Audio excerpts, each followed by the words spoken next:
tanong ko lang, kung kayo po tingin nyo sa ganitong operasyon, kayo ba ay guilty or kayo ba most guilty o tingin mo meron pang mas guilty sa inyo dito sa ganitong operasyon?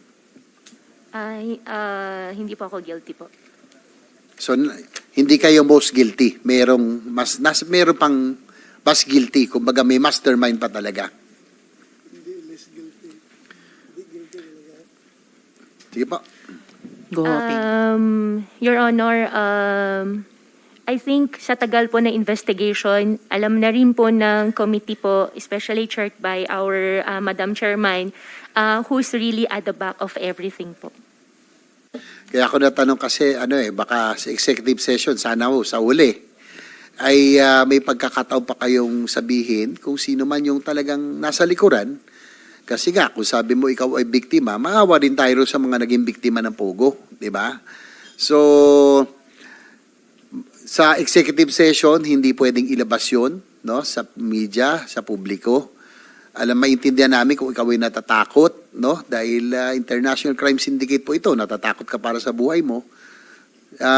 Para din mabawasan siguro yung kasalanan mo kung sakali sa executive session ay willing ka bang sabihin kung sino yung most guilty na sinasabi mo? Yes po, Your Honor. Madam Chair, so I wrap up. So I'm expecting that Ms. Alice Go will divulge the real masterminds of the operation of this International Crime Syndicate, and we'll be responsible for her safety. So alam ko naman natin yun, pero sana po masabi po niya sa totoo. So she said yes already. So we will just await for the executive session.